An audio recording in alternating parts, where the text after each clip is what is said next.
juga positif daripada negatif.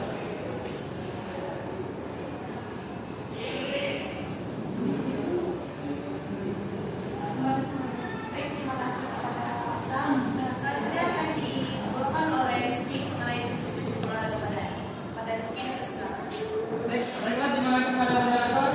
Di sini saya akan menyampaikan tentang prinsip olahraga pada anak.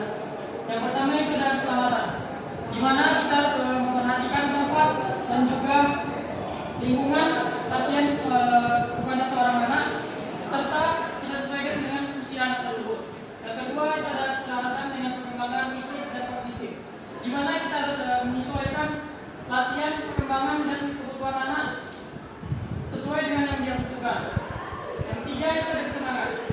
Pada kesenangan ini kita harus memberikan latihan yang membuat seorang anak itu senang dan juga terkesan bahagia kepada dirinya agar dia tidak cepat bosan. Selanjutnya yang keempat, variasi, di mana kita harus memberikan variasi latihan kepada seorang anak agar anak itu tidak cepat bosan dan juga dapat membuat kemampuannya lebih meningkat. Yang kelima, keterlibatan orang tua. Orang tua berperan penting terhadap latihan seorang anak, karena orang tua harus mendukung anak tersebut agar anak tersebut dapat memberikan bakatnya secara maksimal. Yang keenam itu penghargaan. Penghargaan ini yaitu orang tua harus juga memberikan hadiah atau apresiasi atas latihan yang telah dilakukan anak tersebut. Yang ketujuh ada fokus pada pengembangan, di mana fokus pada pengembangan ini kita harus membuat anak tersebut memiliki perkembangan dari segi fisiknya, mental, sosial, dan juga pengembangan dari segi motoriknya. Yang kedelapan ada adaptasi, di mana dengan cara memberikan latihan yang teratur, anak tersebut dapat beradaptasi dengan lingkungan dengan baik dan juga meningkatkan kemampuan fisik dan motorik. Selanjutnya saya kembalikan kepada moderator. Terima kasih kepada Rizky. Selanjutnya presentasi akan dibawakan oleh Angel kepada Angel. Terima kasih kepada moderator. Baik, kita masuk ke dalam jenis olahraga pada anak. Yang pertama ada jenis olahraga untuk anak-anak usia 3 sampai 5 tahun. Jadi langsung saja kami mau menjawab sesi 1 kepada Kak Angel, dipersilakan. Baik, saya akan menjawab pertanyaan mereka, yaitu pada usia berapa anak sebaiknya mulai melakukan olahraga secara rutin. Jadi anak-anak dapat mulai olahraga secara rutin itu saat mulai menginjak usia 2 sampai 3 tahun. Olahraganya yaitu olahraganya seperti berjalan, bermain di taman, berlari, dan juga berenang. Dan itu semua diawasi oleh orang tua. Terima kasih. Terima kasih. Selanjutnya kepada Rizky, dipersilakan. Baiklah, di sini saya akan menjawab pertanyaan dari yang pengantar, yaitu mengapa aspek psikologis dan motivasi dapat mempengaruhi anak. Aspek psikologis dan motivasi dapat mempengaruhi anak karena anak-anak cenderung lebih termotivasi oleh aspek permainan dan kesenangan daripada kompetisi dan prestasi. Olahraga untuk anak-anak sebaiknya menekankan aspek sosial, kerjasama tim, dan kesenangan untuk menjaga minat mereka dan mengembangkan sikap positif terhadap aktivitas fisik mereka. Apakah ada pernyataan dan jawaban kami bisa dimengerti? Baik, terima kasih. Selanjutnya kepada Tugu, dipersilakan untuk menjawab pertanyaan ketiga dalam sesi 1. Baik, di sini saya akan menjawab pertanyaan dari Arya, yaitu mengapa anak di bawah usia 8 tahun tidak bisa diberi latihan angkat beban. Anak di usia di bawah 8 tahun ini kan masih dalam tahap perkembangan yang besar-besarnya. Jadi kalau diberi latihan beban, dia dapat menghambat pertumbuhan dia tadi, dan juga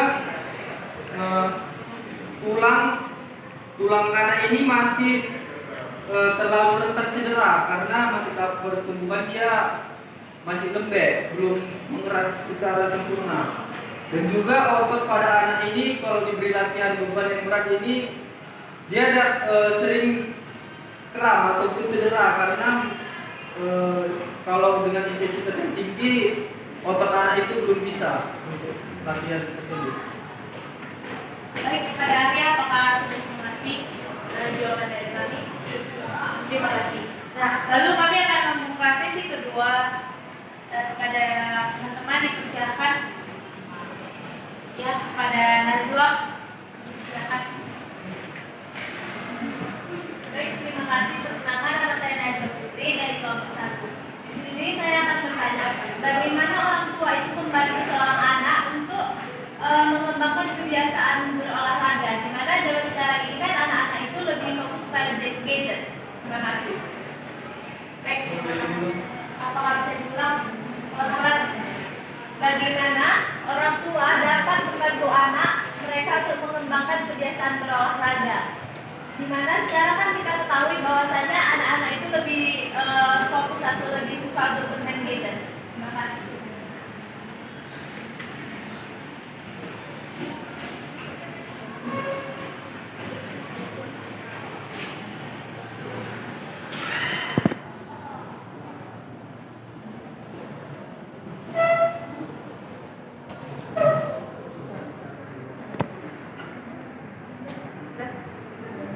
Kepada Fadlan, silakan. Ya, Assalamualaikum warahmatullahi wabarakatuh. Perkenalkan, saya Muhammad dari Padang Lampung. Di sini saya ingin bertanya. Kalian tadi kan menjelaskan bahwa pertumbuhan anak-anak itu kan sangat pesat, ya kan? Terus pertanyaannya, bagaimana cara agar anak itu tidak mengalami ketidakseimbangan otot? Terima kasih. Baik, terima kasih Fadlan.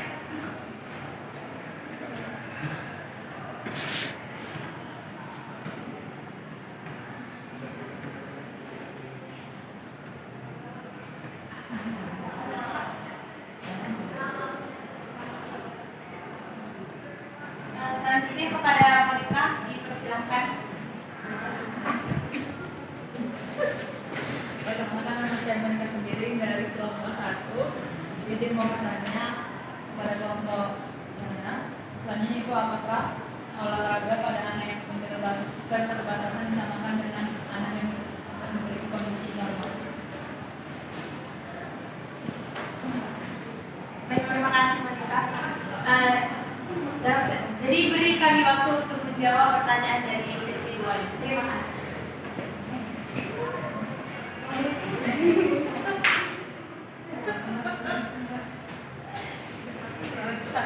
Di sini kami akan menjawab pertanyaan dalam satu kepada Alfred, persilakan untuk menjawab pertanyaan. Baik, saya akan menjawab pertanyaan dari Najwa. Pertanyaan tadi, bagaimana peran orang tua dalam mengembangkan minat terhadap olahraga? Banyak anak-anak zaman sekarang lebih suka bermain gadget, kan? Nah, jadi peran orang tua ini seperti tadi sudah dijelaskan, peran orang tua itu penting untuk mengembangkan minat anak itu terhadap olahraga. Nah, yang pertama itu misal kita membatasi anak dalam penggunaan gadget. Jadi semisal anak meminta gadget, kita harus mengalihkan yang lainnya. Kan olahraga ini tidak berpatok seperti olahraga remaja kan, kalau bukan anak. Jadi kita membuat anak ini suka aktivitas olahraga itu menyenangkan. Kan banyak olahraga yang menyenangkan, kayak anak-anak di usia 6-10 tahun itu lebih suka lari-larian, bersepeda, atau berenang. Jadi bisa orang tuanya ini mencontohkan, memberikan contoh aktivitas fisik sehari-hari. Misal di pagi harinya mereka melakukan jogging atau jalan pagi, lalu sorenya melakukan bersepeda bersama. Jadi orang tuanya itu nggak harus nggak cuma kamu harus ngerjain ini ya, kamu harus bersepeda ya, kamu harus lari, enggak, tapi orang tuanya juga ikut terjun langsung dalam melakukan aktivitas fisik tersebut. Karena selain membantu untuk anak itu mau berolahraga atau beraktivitas fisik, juga membantu anak untuk dekat dengan orang tuanya. Jadi bisa untuk manfaatnya untuk anaknya itu bisa untuk lebih suka olahraga dan juga terhindar dari kriminal. Karena kalau misalnya kita biarkan anak itu melakukan aktivitas sendiri, bisa jadi ada pengaruh negatif dari teman-temannya. Lalu untuk yang lainnya mungkin bisa kita lakukan dengan memasukkan anak ke les, misalnya les berenang atau mungkin memasukkan dia ke tim sepak bola anak. Jadi orang tua ini memang berperan penting sekali karena semisal anak ini kan zaman sekarang suka gadget. Kalau misalnya anak ini suka gadget, berarti orang tuanya harus ngerti. Nah, berarti kita harus punya porsi berapa lama anak untuk bermain gadget. Jadi anak itu nggak berpatok main gadget aja. Jadi harus ada pembagian waktu untuk belajar, untuk bermain dan olahraga. Mungkin apa kurang jelas? Terima kasih. Selanjutnya akan dijawab oleh Rizky pertanyaan dari Fadlan. Baiklah, saya di sini akan menjawab pertanyaan dari Abang Nea Fadlan ya. Yaitu pertanyaannya bagaimana cara agar anak tidak mengalami ketidakseimbangan otot. Yang pertama kita harus mengetahui dulu penyebab dari ketidakseimbangan otot ini. Penyebab ketidakseimbangan otot ini disebabkan karena seorang anak melakukan latihan hanya dengan menggunakan satu sisi tubuhnya. Contohnya seperti olahraga bulu tangkis. Nah, dalam olahraga bulu tangkis ini kan menggunakan salah satu bagian lengan. Tergantung kemampuan dia menggunakan lengan yang kiri atau yang sebelah kanan. Oleh karena itu, kita harus membuat program latihan yang dapat menyeimbangkan kedua kemampuan fisik dari anak tersebut agar tidak terjadi ketidakseimbangan otot. Yaitu dengan cara membuat latihan bilateral, yang mana latihan ini harus melibatkan seluruh bagian tubuh agar anak tersebut tidak mengalami ketidakseimbangan otot, dan juga harus melibatkan komponen-komponen fisik seperti kekuatan, daya tahan, kemudian fleksibilitas dan juga kelincahan ini. Dapat juga dilakukan dengan pemanasan yang statis dan dinamis, kemudian jogging ringan agar kemampuan dari tubuh anak tersebut tetap aktif, mau bagian lengan yang kanan atau yang kiri, agar kedua sisi tubuhnya tetap berperan. Seperti itu. Bagaimana? Baik, terima kasih. Selanjutnya saya akan menjawab pertanyaan dari Monik. Tadi pertanyaannya, apakah anak yang memiliki keterbatasan bisa disamakan dengan anak yang normal untuk olahraga? Jadi menurut saya itu olahraga untuk anak yang memiliki keterbatasan itu sebaiknya mereka disesuaikan dengan kebutuhan dan kemampuan mereka, dikarenakan agar mereka anak yang memiliki keterbatasan khusus ini melakukan olahraga dengan nyaman dan aman.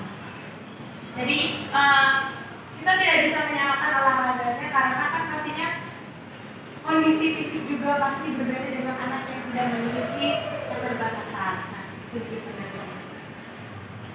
Baik, terima kasih.